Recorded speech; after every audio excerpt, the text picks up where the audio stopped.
of artificial intelligence, taking into account national capabilities and interests, which was devoted to the previous author's lecture. The concept of a national strategy for the development of artificial intelligence will allow developing countries to attract investment, talent, and business to their markets, as well as maintain competitiveness in the global economy. We have noted that a vectorial approach will allow policymakers to anticipate and prevent potential legal and ethical issues that may arise as AI advances further and protect the public from the potential negative impacts of the technology. So, understanding the importance of the topics discussed, we analyzed a number of international legal acts and ethical codes in the field of cybersecurity and artificial intelligence, and based on them, we propose to make the necessary additions to the Constitution of the Republic of Uzbekistan. Our proposals are based on an analysis of the best practices of developed countries, as well as on our own research and analysis in the field of these legal relationships. And today we are happy to share with our academic work. So, without further ado, let's dive into our lecture. There are many acts in the field of cybersecurity and artificial intelligence adopted by international and regional organizations, the implementation of which, taking into account national interests, has a positive impact on the development of a national outlook, domestic law, state strategy, policy, and practice. In this lecture, we will discuss the need to directly enshrine a number of norms of international legal documents in the Constitution of the Republic of Uzbekistan in order to maintain a firm and unified position on the fundamental principles of ensuring cybersecurity and the use of artificial intelligence with the world community. Everyone understands that the paramount principle of human rights of our time is becoming the principle of providing a person with a cyber-safe environment, since the underdeveloped cyber infrastructure of many countries directly violates human rights to protect personal and other information in cyberspace. As a result, the imperfection of the digital ecosystem leads to the violation of other human rights, such as the right to a healthy psychological and economic life, and much more. The objective of this lecture is to draw attention to the current state, problems, and gaps in the regulation of cybersecurity and artificial intelligence, and propose a number of new technological and legal principles and methods for its improvement. The purpose of the lecture is to propose a legal mechanism that can constitutionally guarantee the protection of rights and freedoms in a secure digital environment, not only by administrative judicial systems, but also by alternative instruments emerging in the legal system, materials and methods research. The word used official statistics, international regulations, scientific works of scientists in the field constitutional and cyber law. The methods used, such as structural, functional, abstraction, generalization, comparison, idealization, and induction, as well as a systematic approach, made it possible to establish the general properties of an object and its features, and conduct a study from a single case to a whole representation. Research results. The Constitution is an open system that can and must constantly evolve, which, in turn, does not exclude individual adjustments to the provisions of the Constitution due to objective factors in the development of society and the state. Therefore, the process of constitutional reform in the world has a common direction. The updated constitutions reflect the best achievements of international practice, and it should be recognized that the foundations of the constitutional system, enshrined in the Constitution of the Republic of Uzbekistan, have not yet fully absorbed the values of world constitutionalism in the field of cybersecurity and artificial intelligence. Questions in the Constitution, security of the state and society briefly noted in the following articles. Article 17. The Republic may enter into alliances, join commonwealths and other interstate formations, as well as withdraw from them based on the highest interest of the state, the people, its welfare and security. Article 57. It is forbidden to create and operate political parties, as well as other public associations that oppose the sovereignty, integrity and security of the Republic.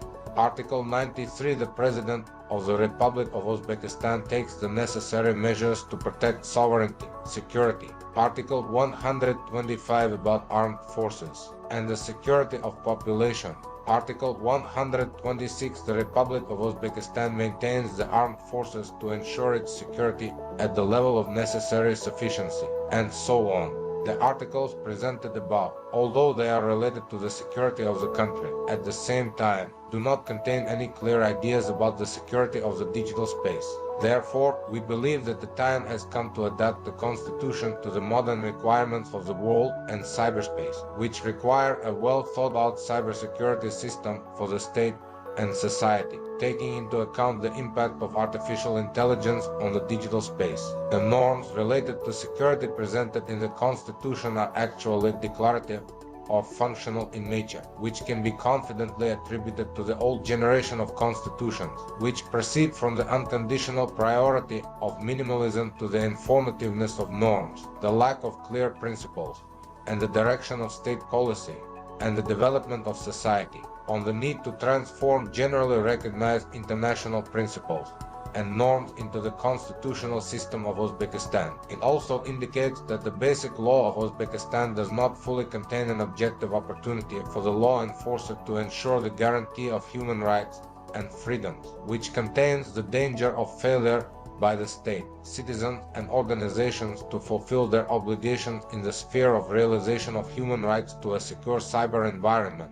Provision 6. The Preamble of the Constitution, the people of Uzbekistan, recognizing the priority of universally recognized norms of international law, are too vague to apply, and as science and practice have shown, this norm has not been recognized as effectively working. The result of such statements is a modern eclectic combination of truly universally recognized principles of international law and the principles that form the basis of the national legal order or legal consciousness in Uzbekistan. A statistical temporal review of the adopted normative act of Uzbekistan for 30 years, as well as scientific studies of national law, indicate that the legislation systematically requires regular changes or additions, since the initially adopted documents did not take into account international requirements.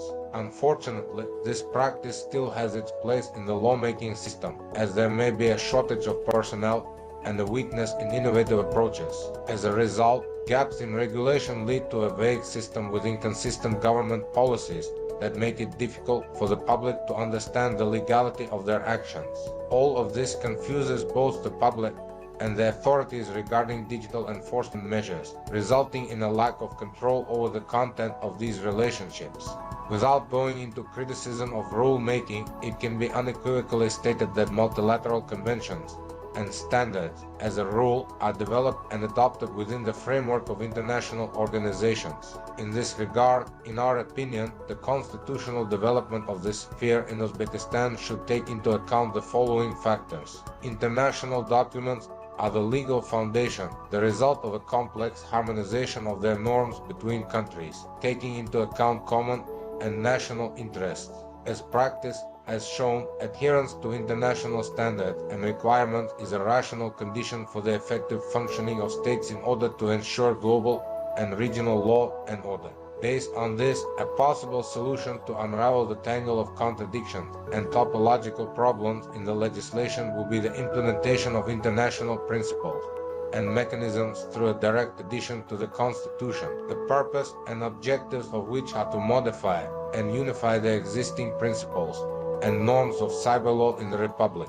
Effective foreign experience has shown that the principles and mechanisms laid down will give a vector incentive in the development of state policy and legislation, the development of education, the improvement of modern society, and much more. The proposed doctrine of additions to the Constitution will allow defining new fundamental principles and legal structures in Uzbekistan that will model the foundations and vectors of the targeted development of the public administration system and public relations in the field of cyber law, complicated by digital and technological elements. Innovations will make it possible to establish new values for the state and society, the boundaries of acceptable behavior, provide protection against illegal actions, and guarantee a wider choice of rights, freedoms, and obligations to the state and the individual. The Constitution should lay down fundamental principles, such as legislation for the future, not just filling in the gaps, balance of individual rights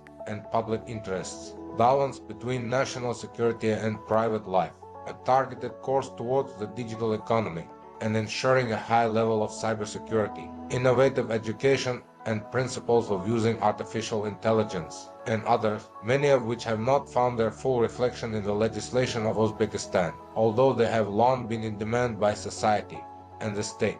Discussion of the result of the study. So, the basis for the development of our proposals were the following generally recognized norms and guiding documents of international organizations.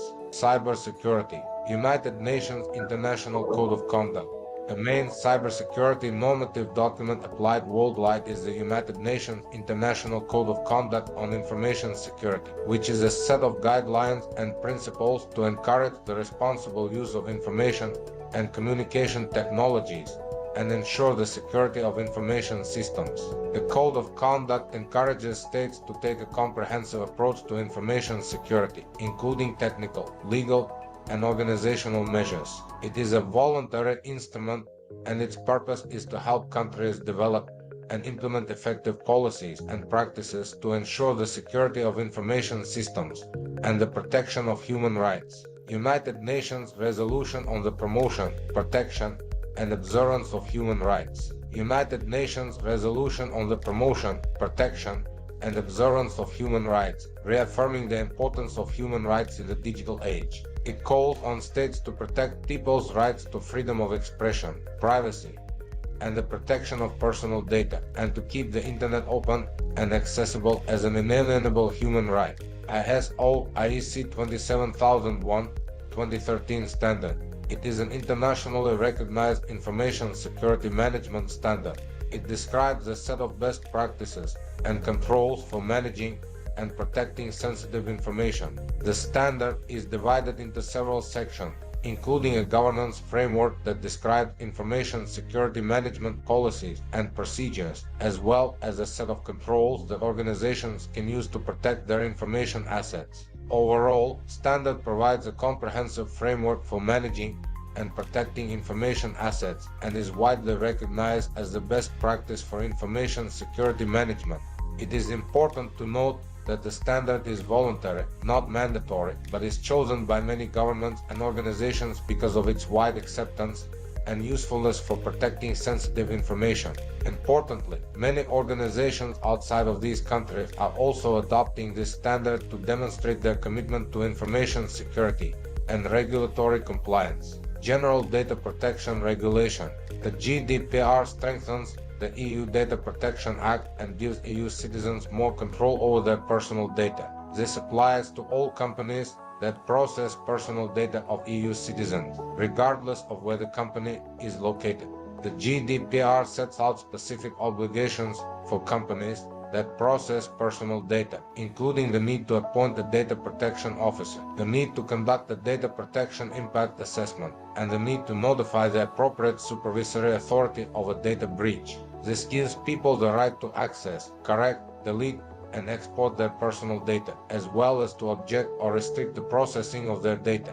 NIST Cybersecurity Framework (CSF) is a framework developed by the National Institute of Standards and Technology for Information Security in Organizations. It defines a set of standards, methods, and procedures for information security risk management.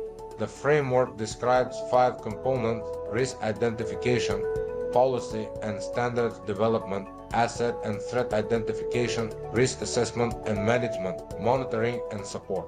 Artificial intelligence. In addition to the above and other sources of cybersecurity regulation, the field of artificial intelligence regulation is also developing. The following legal acts are leading in world practice. Global Initiative on Ethics of Autonomous and Intelligent Systems. The initiative is focused on developing guidelines to address ethics and responsibility issues in artificial intelligence, robotics, autonomous vehicles, and other autonomous systems. It is intended to be a global effort bringing together experts from various fields to provide advice on the ethical implications of these technologies and promote the development of responsible and trustworthy systems. OECD AI Principles. The OECD AI Principles are a set of guidelines developed by the Organization for Economic Cooperation and Development to promote the responsible development and use of artificial intelligence. These principles are based on values such as people-centeredness, transparency, and the rule of law. These principles are intended to provide guidance for governments, businesses, and other organizations to promote the responsible development and use of artificial intelligence and to ensure that these systems respect human rights and values. G20 Global Partnership for Artificial Intelligence. It is an initiative to promote the responsible development and use of artificial intelligence. The partnership aims to encourage international cooperation in this area and focuses on several key areas of artificial intelligence, promoting responsible and trustworthy, building an inclusive and responsible ecosystem, support for research and development, promotion of international cooperation, UNESCO recommendation on the ethics of artificial intelligence. It is a document that provides guidance on ethical principles and practices related to the development and use of artificial intelligence. The recommendation emphasizes the importance of human rights and calls for transparency, accountability, and responsible management of these systems. It also encourages public dialogue and participation in the decision-making process. The recommendation aims to promote the responsible and ethical use of artificial intelligence and ensure that artificial intelligence is consistent with the values and goals of humanity. The norms, principles, and standards of the above and other documents are directly reflected in the policies and legislation of developed countries. Many countries have adopted them as requirements for organizations operating within their borders. Examples are countries that have implemented the principles and standards, such as USA, UK, Canada, Australia, New Zealand, Singapore, Japan, South Africa, Brazil, India, and others. Comparative statistical analysis of economic and other indicators of these and other countries over the past 5 years demonstrates its effectiveness in socio-economic development. Hence, it is predictable that, with the introduction of international principles and standards directly into the legislation and state policy of Uzbekistan, then, in the coming years, the following results can be expected: ensuring the protection of human rights, including the right to freedom of expression and privacy, ensuring the protection of the public interest, including the protection of critical infrastructure and the prevention of cybercrime, security awareness and understanding of the importance of information security among government agencies, organizations, and individuals, consciously protect personal and confidential information, reducing the risk of data leakage and cyber attacks, build trust in organizations' ability to protect sensitive information, which can lead to greater confidence in digital transactions and services, compliance with international regulations and standards such as the General Data Protection Regulation and the Payment Card Industry Data Security Standard. The vector attention to information security in public policy entails the development of new laws and alternative ways to protect sensitive data. The generally accepted norms of international law are of great benefit, since they provide us, based on the principles of equality and the common interest of the community, the opportunity to add them to the Constitution of the Republic of Uzbekistan, without the need to prove or correct them. International documents are created and discussed at the state level. They are executed by professional compilers and developers, which makes them reliable sources of information for our Constitution. As you can see, international law has become an integral part of the whole cluster of government measures taken to maintain digital stability, develop cybersecurity, and artificial intelligence on a national scale. In addition, new and more effective tools for promoting law and order in cyberspace are emerging.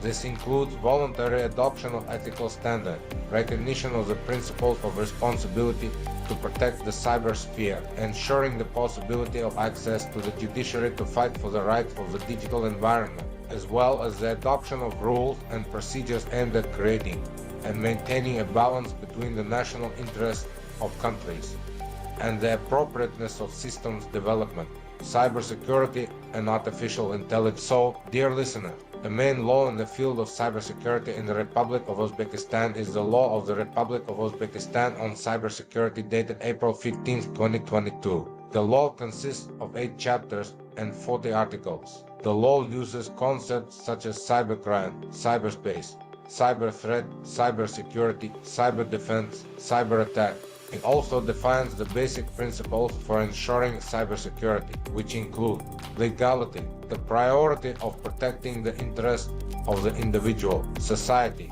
and the state in cyberspace, a unified approach to regulating the sphere of cybersecurity, the priority of the participation of domestic manufacturers in the creation of a cybersecurity system, openness of the Republic of Uzbekistan to international cooperation in ensuring cybersecurity. A unified state policy in the field of cybersecurity is determined by the President of the Republic of Uzbekistan.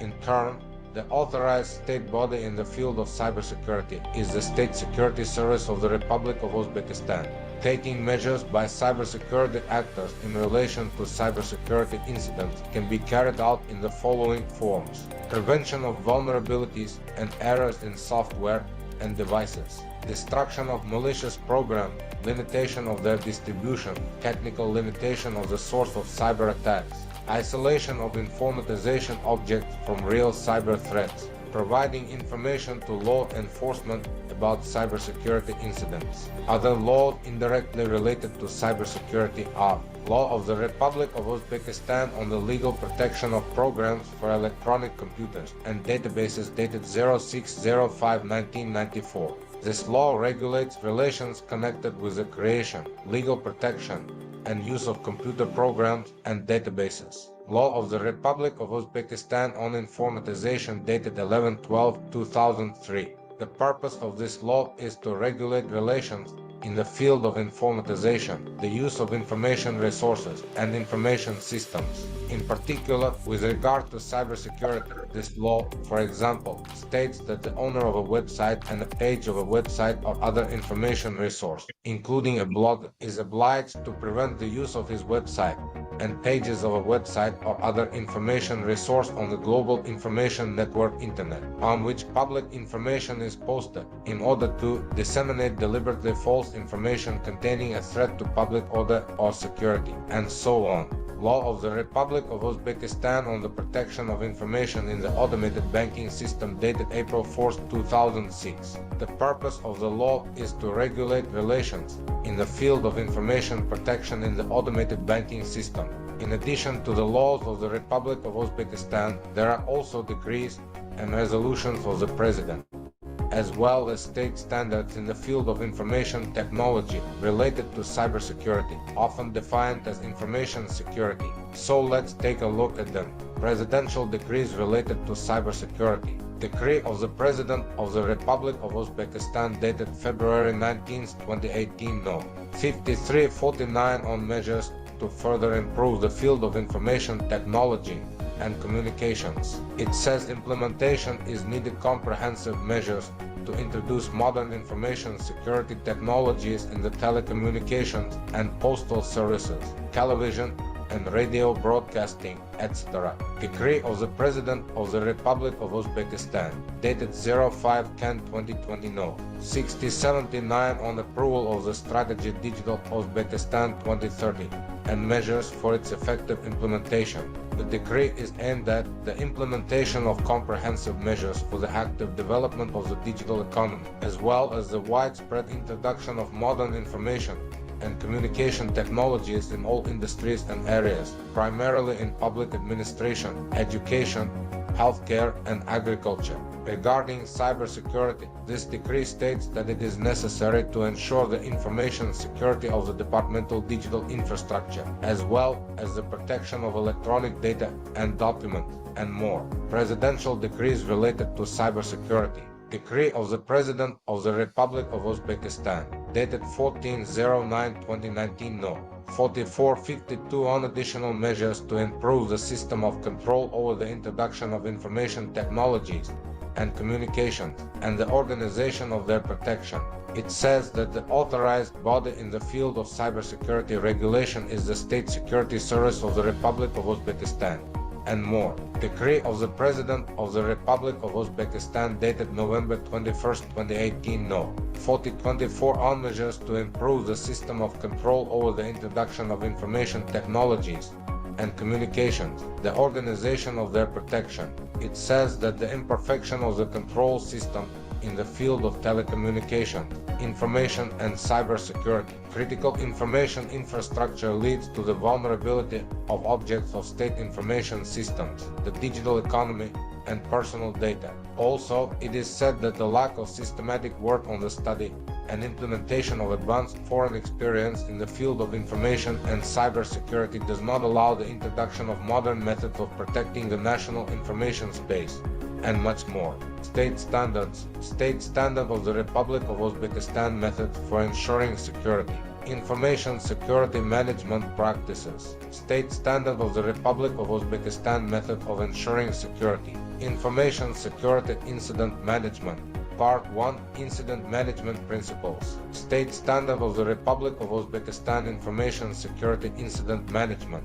Part 2. Guidelines for planning and preparing for incident response. These standards are intended to be used as guidance for organizations in selecting controls when developing and implementing an information security management system, or as a guidance document for organizations implementing generally accepted information security controls. Also, some of them contain rules of thumb and recommendations for information security management.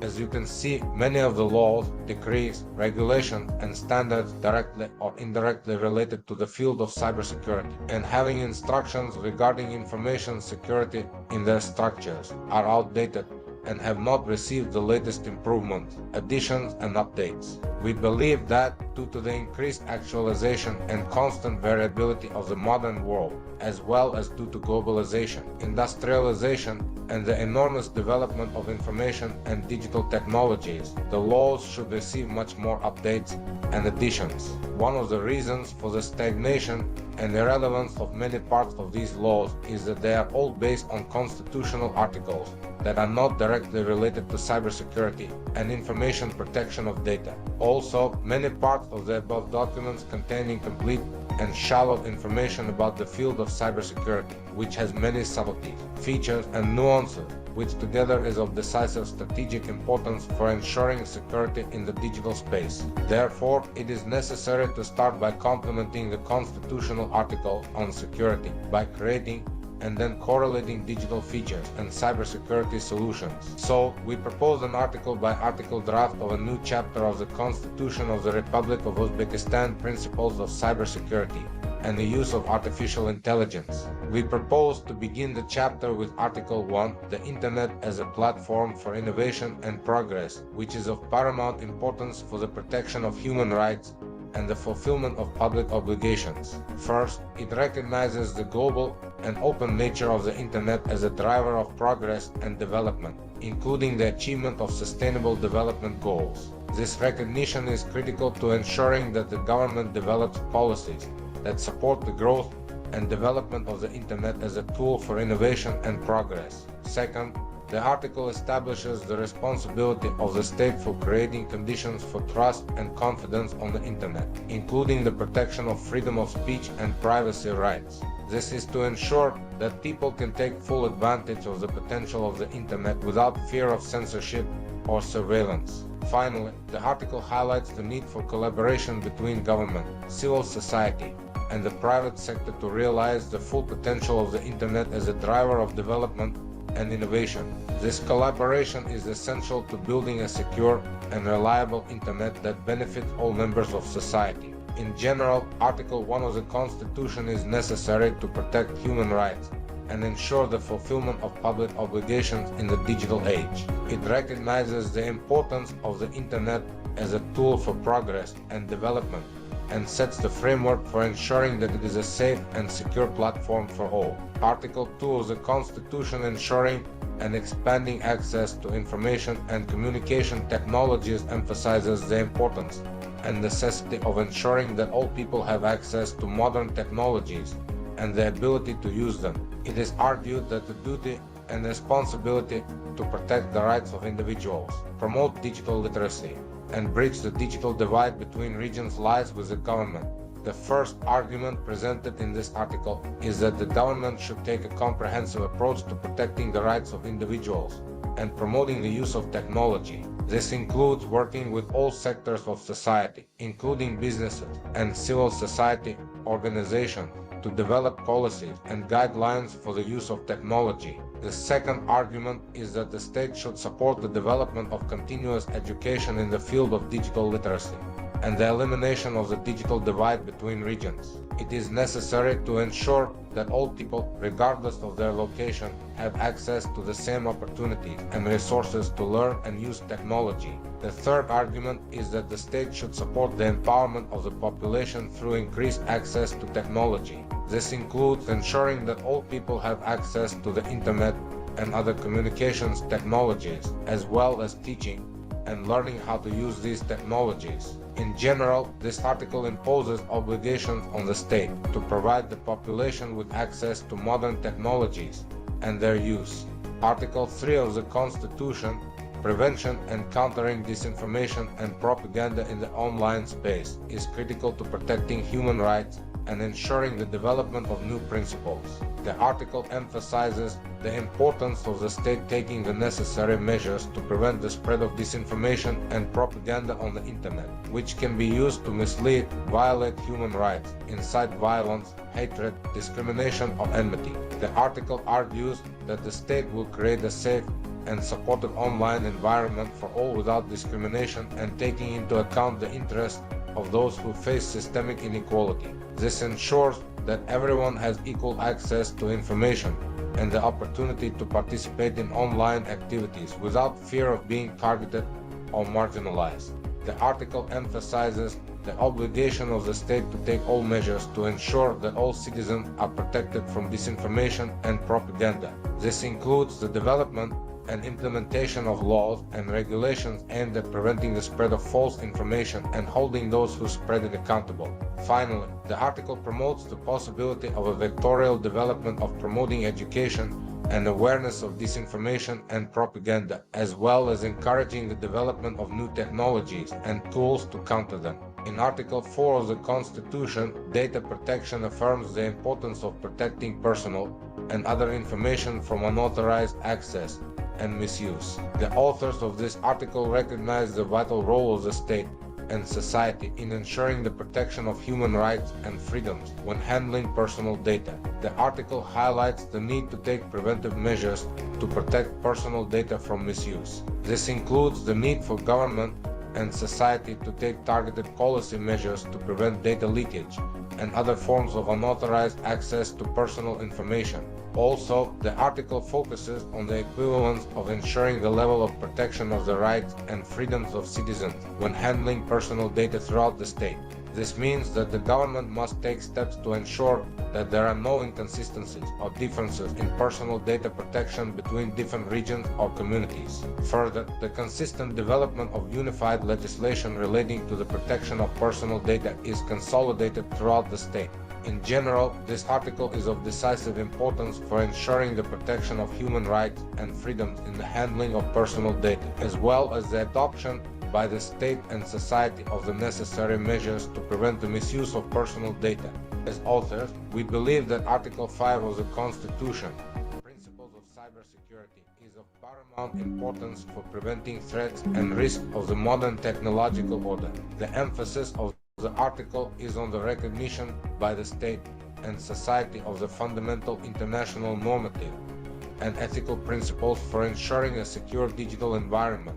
This article should become an incentive for self-education and self-development in society. Principles such as honesty and professionalism, as well as compliance with existing laws and ethical standards, which is essential for promoting the rule of law and establishing new principles in the field of cybersecurity. The article emphasizes the importance of confidentiality, cybersecurity, authenticity, and the need for authorization and information about software products to ensure the safety and security of individuals and organizations in cyberspace. Overall, incorporating these principles into the Constitution will lead to a more secure, transparent, trustworthy, and accountable cyber environment. Article 6 of the Constitution, Principles of Artificial Intelligence, recognizes artificial intelligence as a self-developing subject of law with limited rights and sets out the principles that the Republic of Uzbekistan must adhere to when using it. The principle of self-development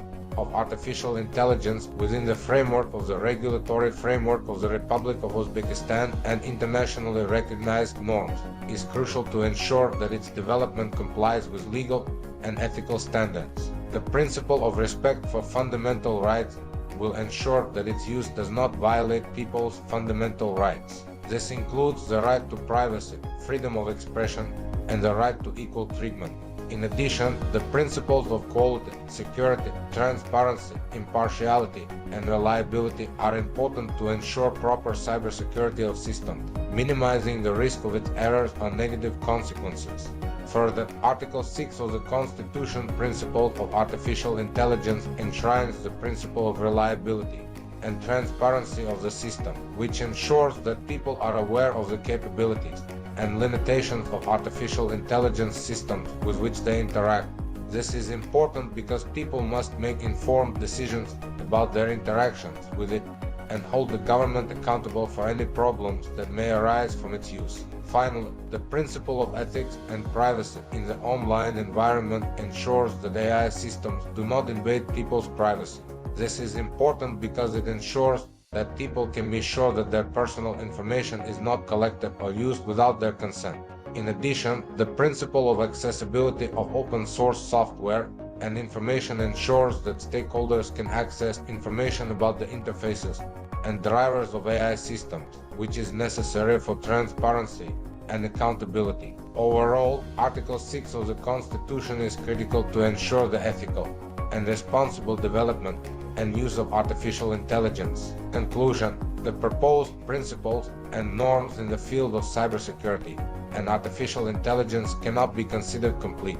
They are the foundation on which the next, more specific and formally defined, in terms of the rights and obligations of participants in cyberspace, layer of the international legal order is formed. In the latter case, we must not forget that international law has grown and developed as a result of relations between states that interact on the basis of legal equality and according to their own will. This process does not end at this stage, as there is a need for continuous and sustainable promotion and application of these international legal principles on a national scale in order to achieve more effective cooperation in the field of cyber law and order. In addition, the modern openness of cyberspace and free access to the required information made it possible to analyze the experience of mistakes and achievements of other countries, which in turn makes it possible to determine their own unique vector of development of national law and its principles. The synergy of international norms and experience will bring the digital policy of Uzbekistan in line with the requirements of the modern world and the principles of justice. The introduction of targeted digital education programs will allow the country to achieve its goal by 2030, the development of the population's self-awareness in relation to their own cybersecurity and responsibility. This is especially important for the strategic development of the Republic of Uzbekistan, because a conscious and responsible attitude of the population to digital resources will increase the duration and quality of life, and legal norms and decisions will allow maintaining the regime of cybersecurity and stability. Concluding the lecture, we believe that since this area is largely focused on the strategy of the state and the education of society, and its direct implementation depends on the actions of the state and society, then accordingly at least the fundamental principles and strategic directions for the development of cybersecurity and artificial intelligence should directly embodied in constitutional laws. Thank you for your attention. So, thank you. Hello. I hope you like the lecture. Great video. You made an extraordinary video, and I like your vision of promoting cybersecurity. Now the floor is open for questions regarding the lecture of last week and this week. And this moderation will be done by Gretchen. So come on.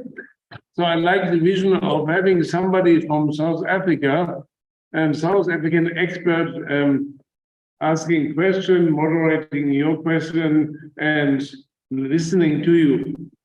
So Okay. I didn't know I was going to moderate this session.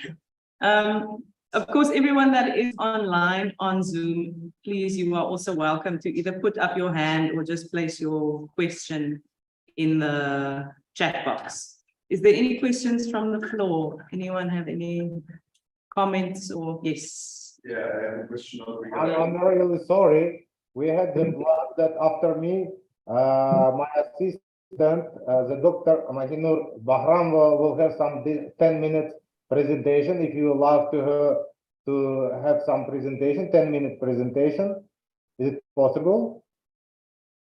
Yes, she's welcome to speak. Thank you very much. Mokhinur? Hello, everybody. Thank you, Dr. Gulyamov. Yeah. Yes, hello, everybody, dear professor and students, dear attendees. Let me introduce myself. My name is Mokhinur Bakhramova. I am a senior lecturer of TUSUL and a PhD in law. Today, I am going to present a presentation, a lecture about legal protection. Could you see the desktop? I have shared it already. Is it visible? Yeah, it's readable. Okay, thank you. The topic of the lecture is about legal protection of cyber law in Uzbekistan and the structure and principles of e-government.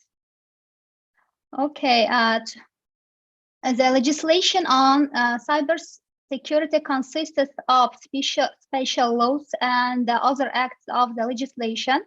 First of all, we have to remember about laws regarding regulating cyber law in the Republic. First of all, we have to mention about the civil code, a criminal code for punishment of cybersecurity stipulated articles. If it's breached by somebody, it could be business entities or the individuals. It will be punished by the criminal code of the Republic. The next one is the special code on guarantees and freedom of information, on principles of freedom of information, on informatization, on electronic digital signature, on electronic document circulation, on electronic commerce, and on electronic government, which I am going to explain you. This is a special law. Today we are going to learn about it. And on payments and payment systems, on personal data, and the new freshly adopted law about cybersecurity in the Republic. Okay, let's move. Okay, ensuring cybersecurity of the system of investigation and search operations on networks of telecommunication and communication channels is performed according to the procedure established by separate acts of the legislation. If the International Treaty of the Republic of Uzbekistan establishes other rules than those which are stipulated by the legislation of the Republic of Uzbekistan about cybersecurity, then are applied rules of international treaties.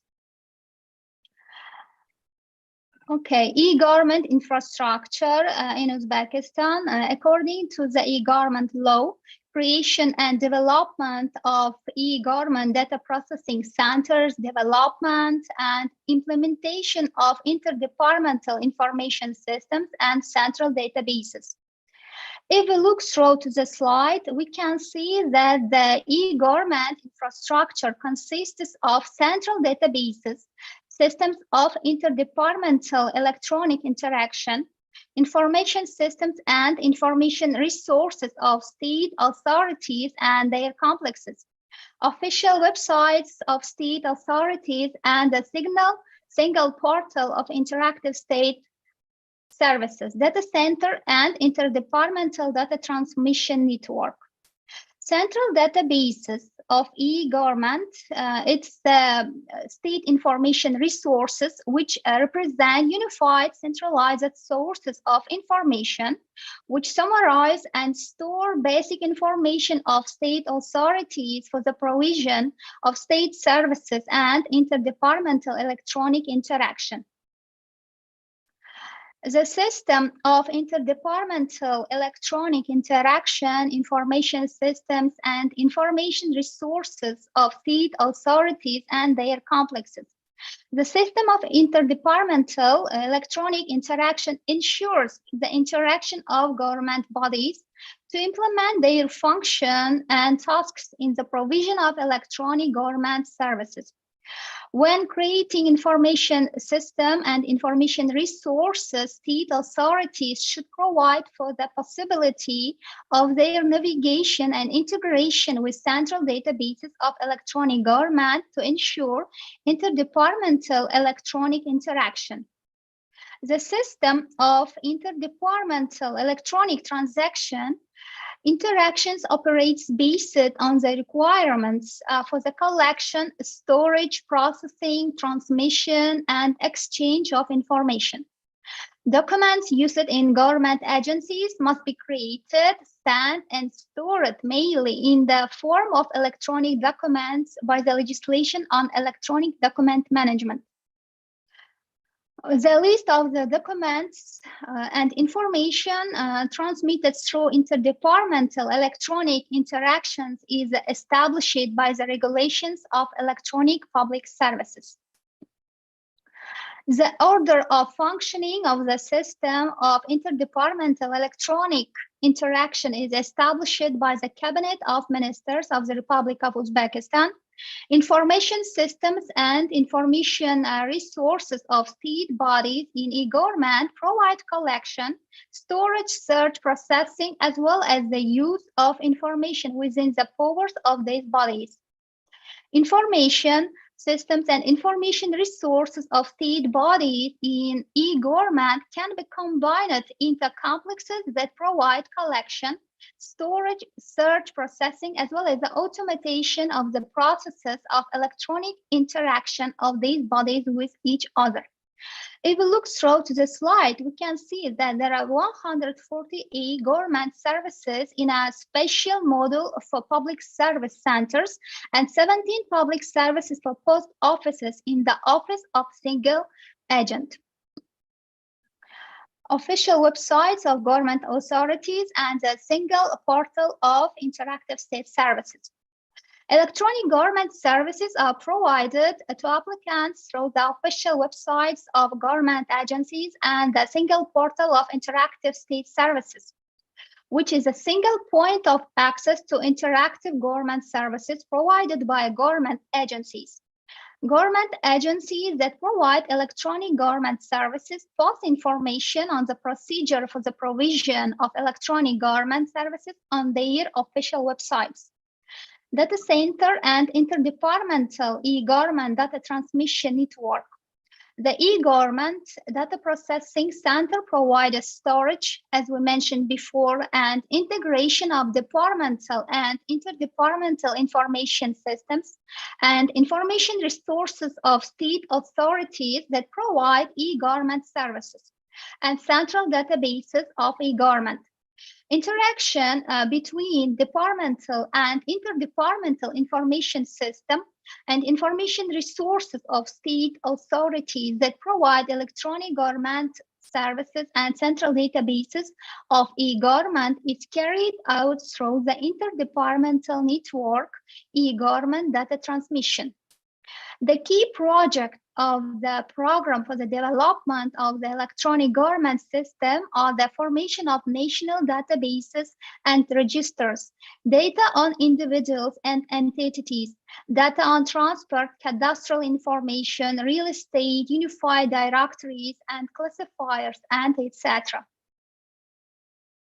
According to the UN eGoverment Review 2022, Uzbekistan again received the highest rating, very high OGDI, for open data in the Open Government Data Index. In the total, about 200 countries were evaluated in the index. Also, Uzbekistan in the UN eGoverment Index 2022 rose by 18 positions and took 69th place in the world. Okay, if you look through to the line graph, it indicates that the eGoverment Development Index has risen through the years from 2016 and to 2022. Uzbekistan is in the midst of digitalization process of private and public sectors. A wealth of new digital applications and tools developed domestically and abroad have given citizens effective means to engage in policymaking, apply for licenses and permits, obtain legal advice, and report instances of bribery and corruption. One possible use of digital innovation and particularly blockchain technology is to enhance public trust in government, a matter of vital importance given Uzbekistan's high levels of perceived corruption. Incorporating blockchain into the unified electronic system of Uzbekistan's Civil Registry Office is one of the activities of the project Improved Public Service Delivery and Enhanced Governance in Rural Uzbekistan, IPSD, funded by the European Union and implemented by the United Nations Development Programme, UNDP, and the Minister of Justice of the Republic of Uzbekistan with the goal of improving citizens' lives through making public records more secure and faster to access.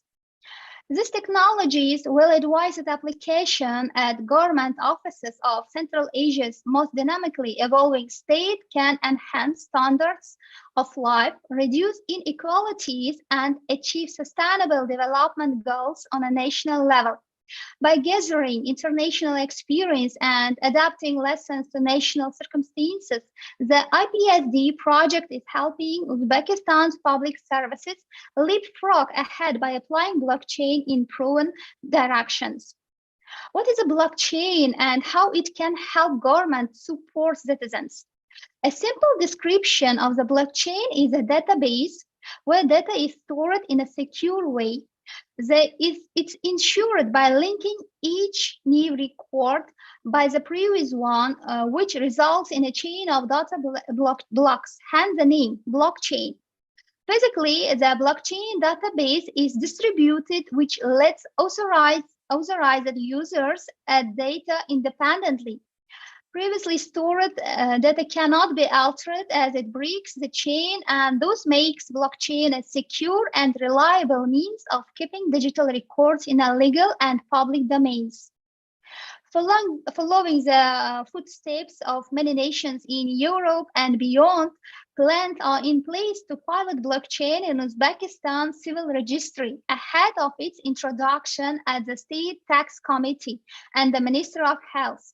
Making their information both more secure and trusted echoes the vision of Uzbekistan's national development strategy, which has the ambition of making citizens enjoy more fulfilling lives. Unified Identification System, we call it OneID. The Unified Identification System, OneID, is designed for easy access for all users to various websites and portals of state and economic authorities, local government authorities, and commercial organizations. OneID UIS allows websites to identify users for a range of services. To do this, users must register in advance on UIS OneID their personal data, including login, password, full name, PIN, and other information. In order to enter the website, the user must enter the username and password from his OneID UIS account. After that, the system will check the compliance of the entered data and return to the authentication result along with the user ID. OneID UIS also provides an opportunity for websites to implement additional authentication of their users using a one-time password and e-signature. To do this, you must specify the preferred type of authentication and the request parameters. Okay, safety and authenticity. To confirm personal authenticity in the United Identification System, the user must present e-signature.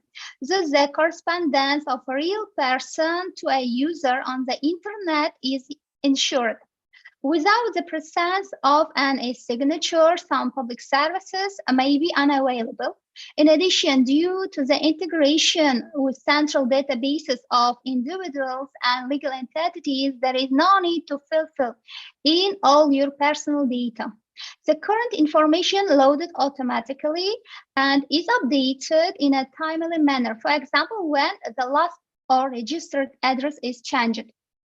One account, all eGoverment systems. Integration of one ID with eGoverment systems allows using one account to gain access to all relevant resources.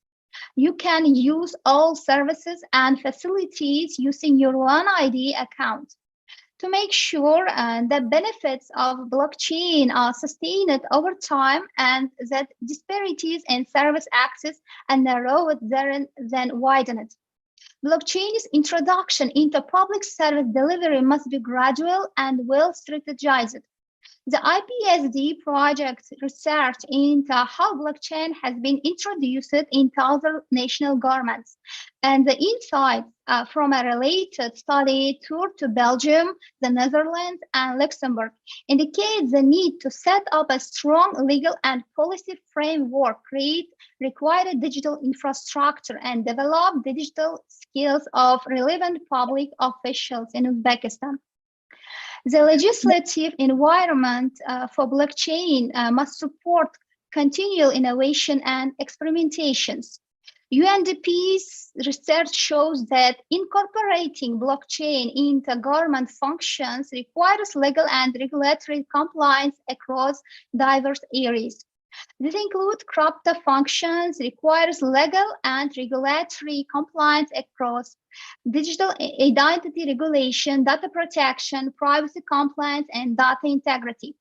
The need for a policy environmental supporting such digital innovation in the public sector has already been outlined in the Digital Uzbekistan Strategy 2030.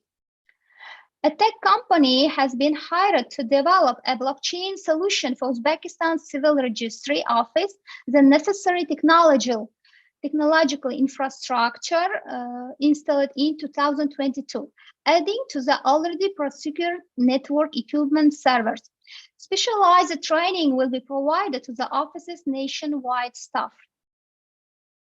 Learning from previous successes, creating this foundation for blockchain's incorporation into Uzbekistan's public services, avoiding errors other governments have made, has required drawing considerably and international experience, particularly EU member states. In November 2021, the IPSD project arranged a study tour to Belgium, Netherlands, and Luxembourg for the officers of the Public Services Agency, which I mentioned before. Now, Department of the Public Services of the Minister of Justice. Minister of Justice, Minister of Development of ICT, and the State Cadastre of Uzbekistan to learn practical applications of the blockchain technology as a part of creating next generation e-services and e-government. Digital solutions to close public service gaps. It's integrating blockchain into Uzbekistan's civil registration system has been a national priority for the past 2 years.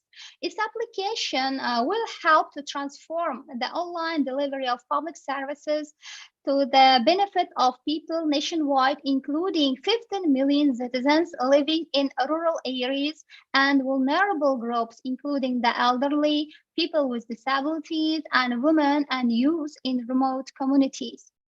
Beyond introducing blockchain into government services, the EU and UNDP have worked to improve citizens' lives, particularly by launching new public service centers, used as one-stop shops for government services.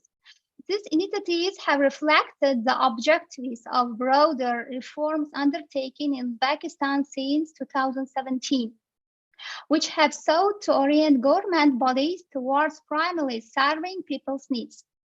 Combined with other public service improvements and provided it's correctly introduced, blockchain can have tremendous benefits for all citizens of Uzbekistan. Thank you for your attention. And if you have any questions regarding e-government, feel free to ask. Thank you. Thank you. Great lecture. So it's now very quick. And come on here. You shouldn't use that microphone, but you should use that one microphone. Yeah. So just talk to the old. Okay. Hello, nice to meet you. I don't have a question regarding e-government, but a question regarding anti-discrimination. So what laws against anti-discrimination do you have in Uzbekistan, and what do you think are relevant provisions concerning the anti-discrimination with artificial intelligence?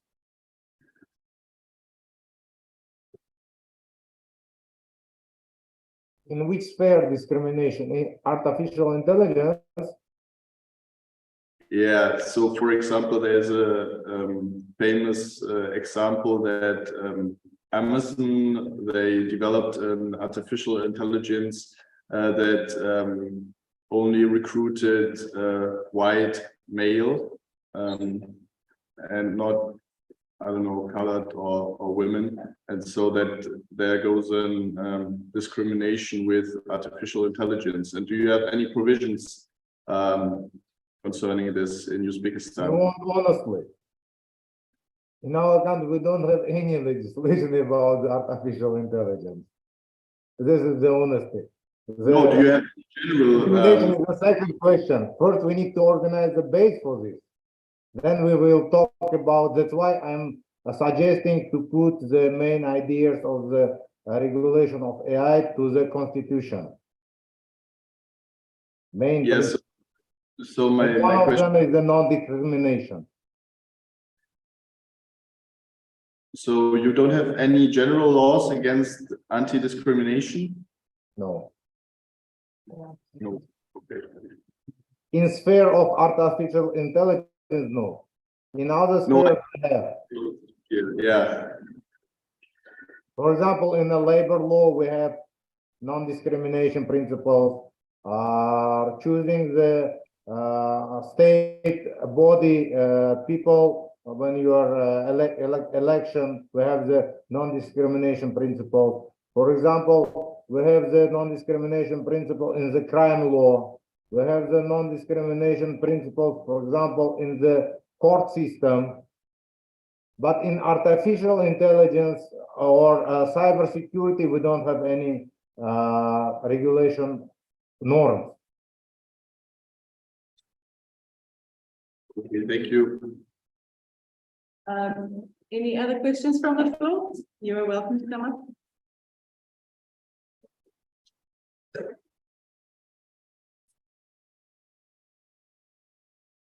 Hi. Hello. Well, thank you for the lecture. And you mentioned many degrees and international standards and international laws that you intend to apply to the AI context.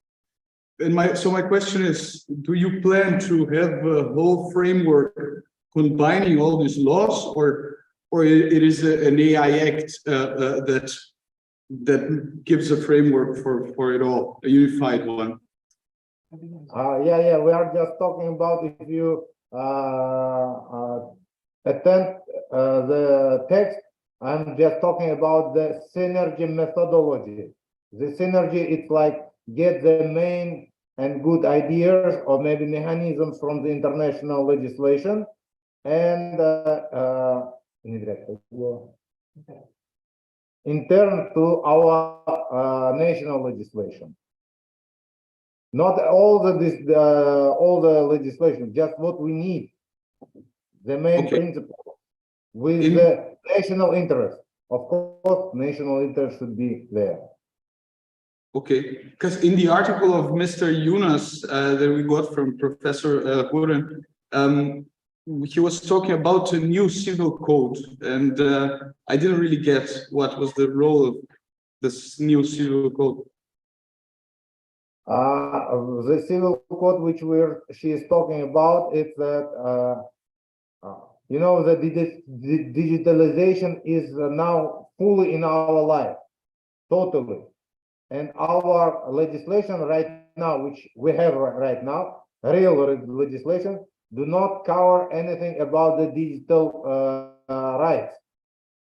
Because you understand that today's civil life is totally connected to the digital legislation. Everything is digital right now. But the specific legislation of our legislation is how to say it concerned only the paper rights, only paper rights, and there is no any rights which can be protected in digital sphere, or digital rights can be protected in the court system. You know, it's nothing about the digitalization.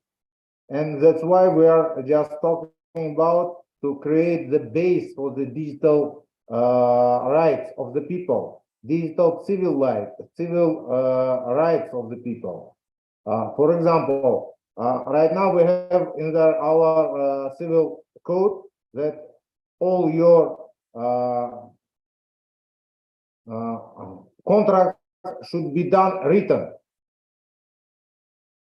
They don't, for example, they don't have a space. They didn't give the space, for example, the contract which done by the smart contracts, where is not only two sides of the contract. For example, we don't have the new principles of the contracts in the digital life. For example, the collision, for example, of the information, you know, lex collision of information, lex collision of the lex of that the third person should be the person, you know. For example, in smart contract, the third side is the computer, like a program, smart program.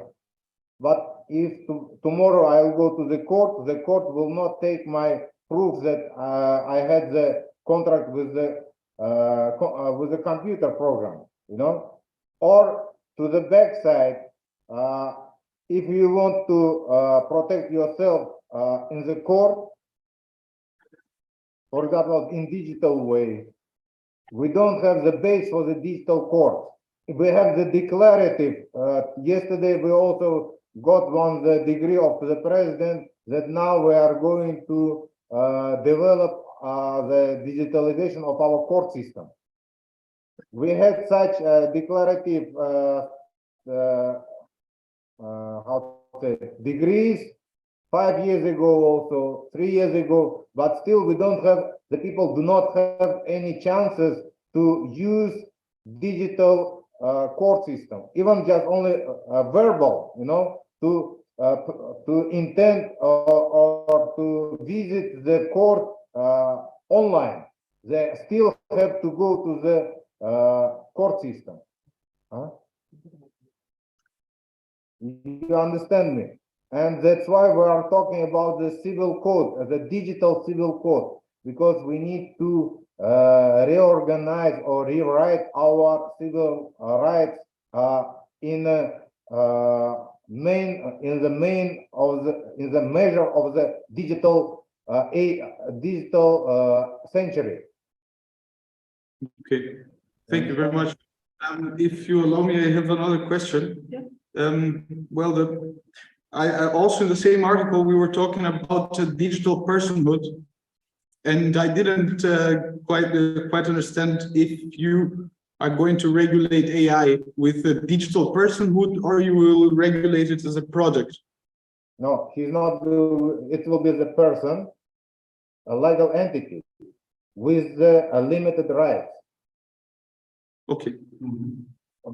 Because right now the question of the responsibility is coming. Nobody wants to take the responsibility for himself. For example, in the medical sphere, we are talking about to use the AI bot or AI, some kind of assistant. In the, for example, cancer, to In health sphere, this anti-cancer programs they have. For example, in South Korea, Watson, the program is name is Watson.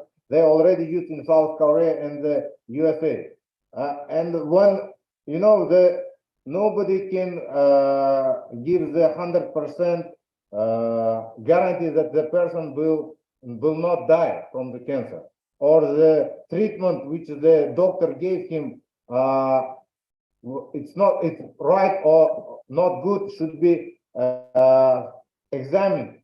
And in this case, for example, three sides should be responsible. It's insurance companies is asking people how they will regress their expenses. First, they are saying that the program producer should be responsible for that. The smart program, this program программист, как они называются? IT developers, this IT program developers, they are saying why we have to be responsible for the results of the AI bot which we created. We are just organizing his work. We are not putting the information inside of him. We are not analyzing inside of him, and we are not giving the recommendation to the patient how to treat themselves or how to correct this. The second responsibility, okay, the insurance company saying, let's make the responsible the doctor who is giving the recommendation under the recommendation of the AI. But the doctor is saying, why we have to be responsible for his decision, because we are already responsible for our own decision. Why do we have to get the double responsibility? Let us to do our job by ourselves. We don't need this AI bot to be responsible to his decisions also, Okay, they're saying, let's say the third type of we learn that we have the third type of the responsibility. It's the entities' responsibility. It's like the clinics or hospitals, the management of the hospital is responsible for their personal activity inside of the hospital. And they say and the insurance company is saying you are using this program and you are getting the profit from this. Not only the bad things, for example, cases of the death, but they also have the positive. They are getting the money, they are earning the money on this program. But the entity head management saying, this is the program.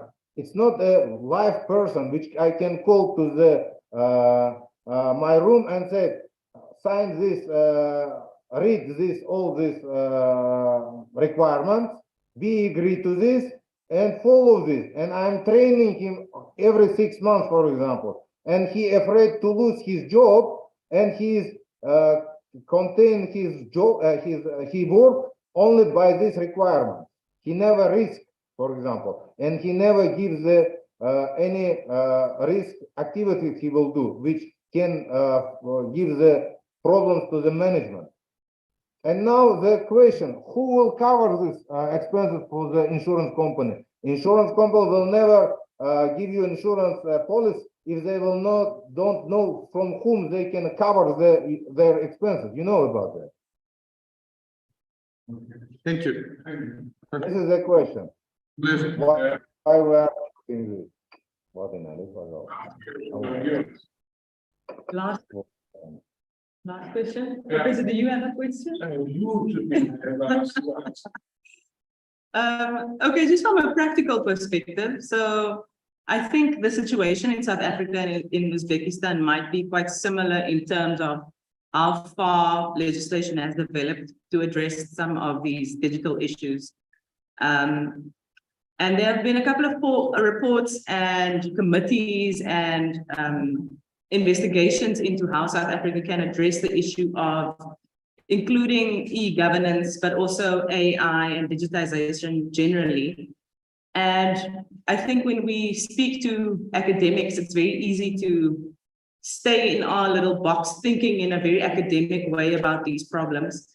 But in South Africa, for example, the big issue that we have to practically implement some sort of regulatory change is first capacity building of the actors in our government, capacity building in the legislature, because these people don't even understand the basic fundamental principles of things like artificial intelligence. So from your perspective, what do you think practically would be the biggest hurdle in implementing something like an AI regulation, or even these proposed e-governance things that you want to implement? What do you think is practically going to be the biggest problem to address? The biggest problem that regulation which we are getting, we are updating in our national regulation do not cover the international standard.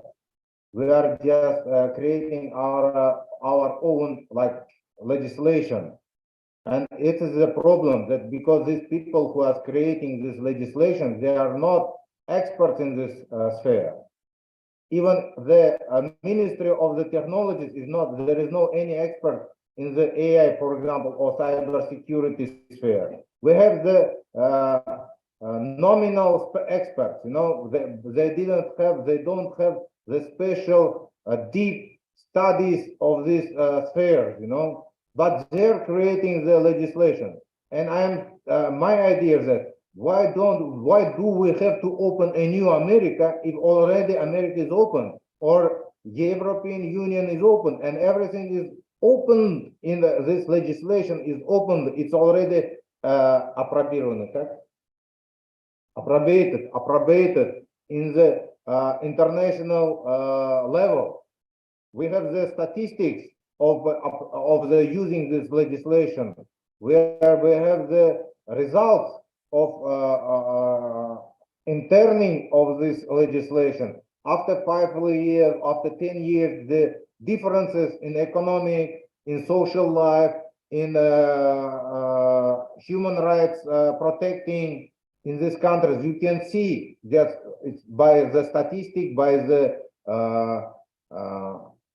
programs which they are adopting inside of their state programs in this sphere. In our country, we don't have the strategic methods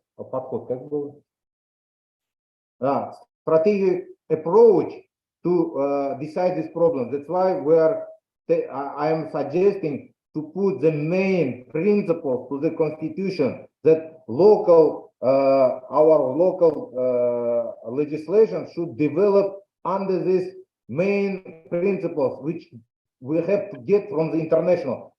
Because inside even we are doing our legislation, they don't trying to to not to see or not to find the international standard or international not to follow them. They want to have their own some kind of national specific legislation which do not work. No mechanism of work. Declarative, we have the principle of, that we are legislative, but how to use this word in the practice? No mechanism. That's why I'm saying let's start from the constitution. The rest we can do in 2-3 years, inshallah. Okay, thank you very much. That was so nice. Your answers were excellent, and we will really think about it. Special thank you. And now I'm talking to you in English, because you now have the task to give me 2 interviews next week, one on your personal CV and one on your vision regarding AI and law on Zoom. You will hear her vision on Zoom next week if you want. Nur auf Deutsch. Ich wünsche Ihnen viel Erfolg mit dem Papier. Ich bin jetzt ganz gespannt darauf, was Sie aus dem ganzen Zeug machen. Ja, ich hoffe, es hat Ihnen viel Spaß gemacht, das Uzbekistan Experiment. wird sicherlich für Furore sorgen. Ich nehme Ihre Papiere, nehme die Essenz heraus, mache eine Veröffentlichung für die usbekische Regierung und Leute, die da verantwortlich sind. Die können also usbekisches Recht jetzt beeinflussen. Ich hoffe, das macht Ihnen Spaß und danke fürs Zuhören. Danke. Alles klar. Thank you. Thank you very much. I hope to see you, to work with you, to cooperate not only in this lecture, but I am open to work with everybody. Maybe, before you're coming to the Uzbekistan, we can organize some kind of projects. That's great. Thank you again very much. And thank you for her presentation, excellent presentation on the government. Thank you. Thank you. Have a good time.